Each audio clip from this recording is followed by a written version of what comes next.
Hello guys, welcome back to my YouTube channel, and today we're going to be reviewing another book, of course, which is completely different from all the other series of what I've been doing. So this book is completely different. So today we're going to be reviewing is The Sunrise of the Reaping by Suzanne Collins, which is part of the Hunger Games trilogy. It's also a prequel to the Hunger Games trilogy, as you know.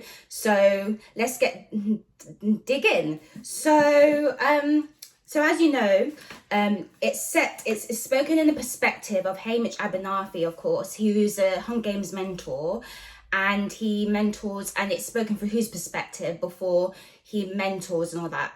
And so I'm going to get down to reading it. So it says, as the day dawns on the 50th annual Hunger Games, fear grips the districts of Panem. This year, in honour of the quarter quell, twice as many tributes will be taken from their homes. Back in District 12, Hamish Abernathy is trying to think too hard about his chances. All he cares about is making it through the day and being with the girl he loves. When Hamish's name is called, he can feel all the dreams break. He's torn from his family, his love, and is shuttled to the capital with 3 other District 12 tributes. A young friend who's nearly a sister to him, and a compulsive odds maker and the most stuck-up girl in town. As the game begins, Hamish understands he's been set up to fail, but there's something in him that wants to fight and have the fight reverberate far beyond the deadly arena. So of course, when I was reading this, I'm going to be very truthful in this book review, because as I know, there's loads of books reviews out there, so I'm going to be very truthful. I really enjoyed the series. It was a disclaimer, it contains a lot of dark, sensitive topics. I'm not going to mention them, but anyone who's watching this, I advise you to be 16 years and over, or 18 years of over. Anyone under that age group, do not watch this book review. So it contains a lot of dark topics, like it deals with a lot of grief, and it deals with a lot of suicidal and ideation, as you know, in this book, because it's set in the Hunger Games world. You either survive or you either die. And disclaimer, it's not real, but I'm just saying, in the world, when you're reading it, it contains a lot of that. So it's a very dark book. So when I was reading it, I noticed that, like, it happens on his birthday. The reaping happens on his birthday, and it starts from there when he gets reaped. But the problem is him, because Hamish Abernathy, he's a bit of a rebel. So he does something that he wasn't supposed to be doing when he was reaped, and then the peacemakers, which are violent people, they basically attack him, and that's when he gets pushed into the Hunger Games world and all that, and the arena. But as you read the book, you notice he starts to make a couple of friends in the book. But he's reflecting on his wife. Her name is Laureen Dove. That's not his wife, but his lover's name in the book. And I find when I was reading it, I find in the book as well, is that he reflects on her quite a lot. But the most saddest thing about the book, it deals with grief, but also deals with suicide ideation. It deals with the fact that a lot of people, because they get raped. And of course, the good thing about this book, it contains a bit of action. Once he is getting all the tips about other tributes and all that, he gets pulled into the arena. And when he gets pulled into the arena, he starts to understand the world. But before he gets pulled into the arena, as from what I remember, is he meets this other guy. I can't remember his name, but before you watch this book review, please read this book. But he gets introduced to one of the tributes who's very good with science, and he talks about how with a potato he can sort of attach it to electricity, and he's explaining the concept of how the arena is like a house. It has a lot of installation and all that, and how that can be used to almost shut the arena down completely. And in particular, talk a lot about that in the book, like how being one step ahead is the key to doing well in Hunger Games.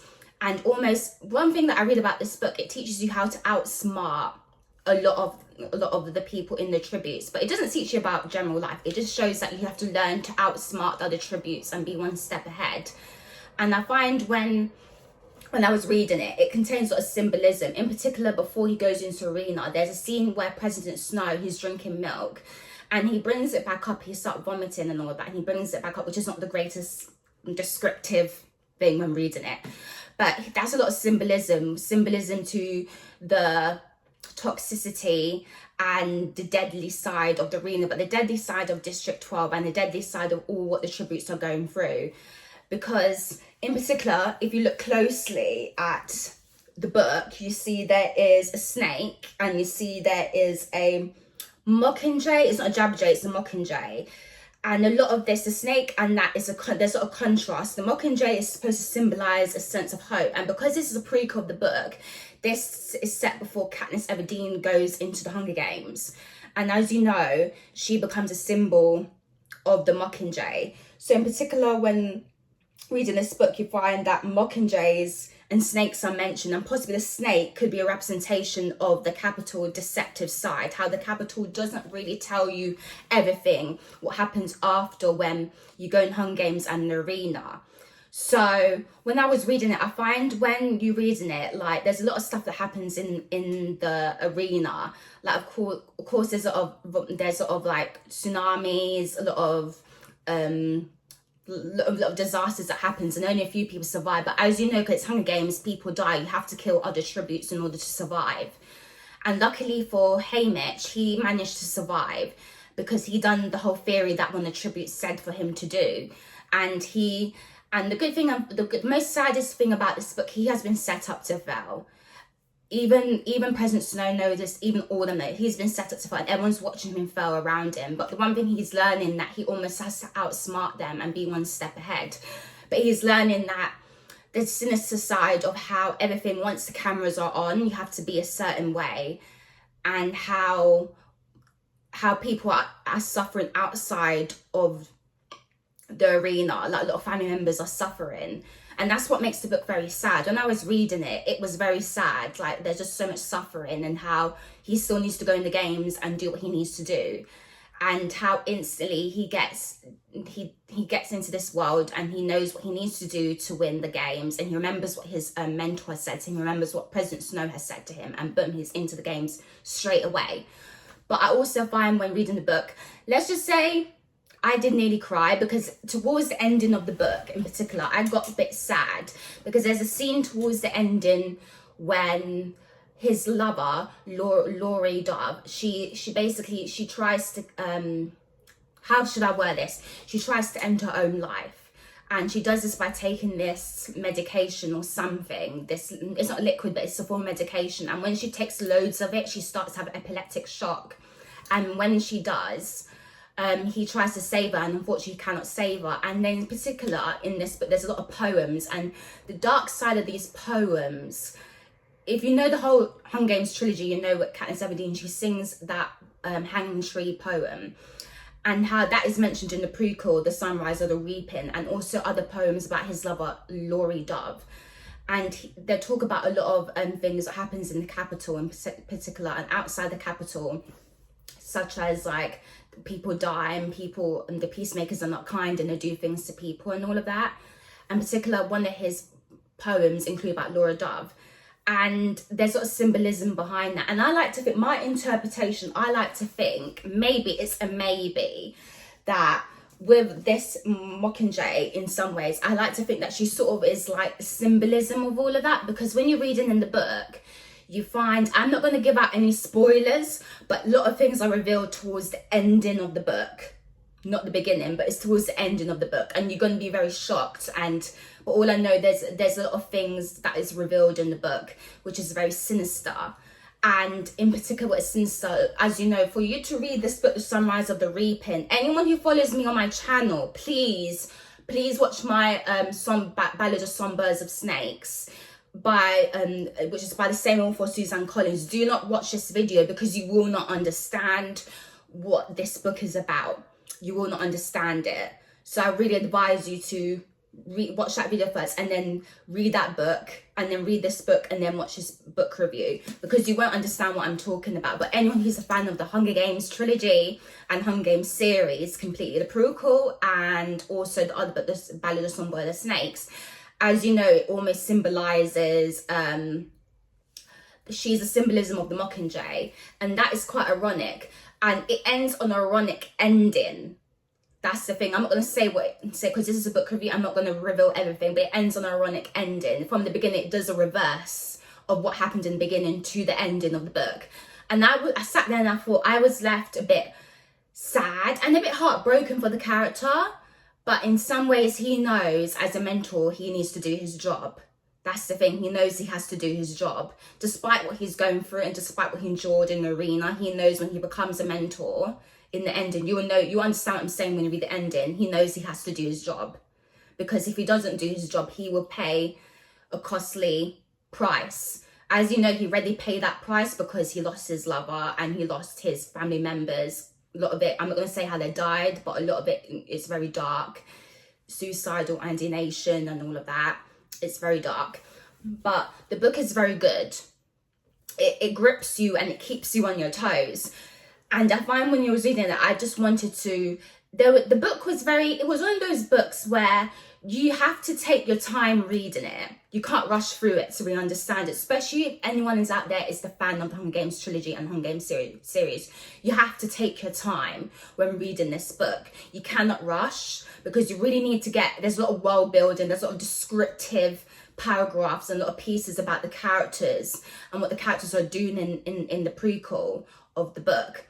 And you really need to get a grasp of what the book is about by reading it really slowly. So I find some days I read 2 chapters, some days I read 3 chapters, but I won't rush through. It's not a book to rush through. It's not like all the books. It's not some of my book reviews, as you notice, I will mention that some books you want to read another chapter. Some books you have to go through it very slowly.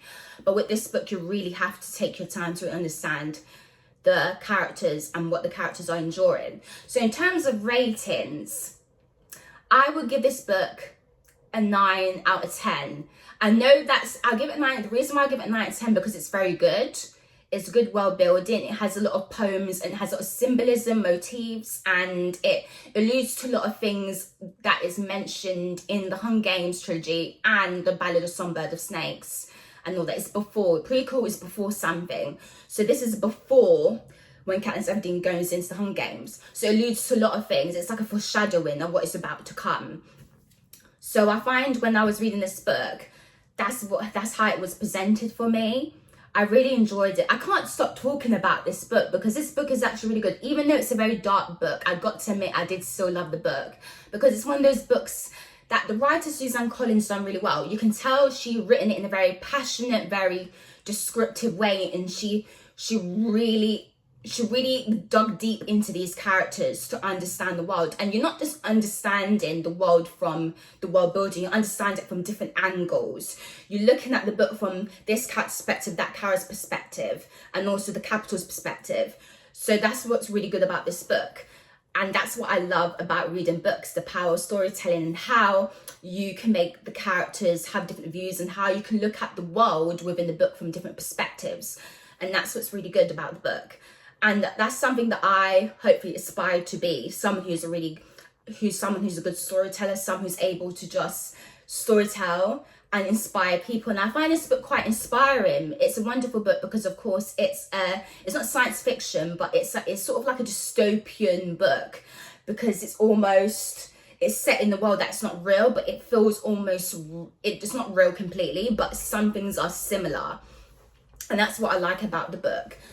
So with me, in terms of reading this book, this took me about 2 weeks to read because I'm a very avid reader. I love to read. So this took me about 2 weeks. For some people, it may take them more longer than that. But personally for me, it took me about 2 weeks and I really enjoyed it. It was really good. I couldn't stop. I just had to read and really understand the world, and I had to do a bit of additional research, but some of it I already knew, which was really good.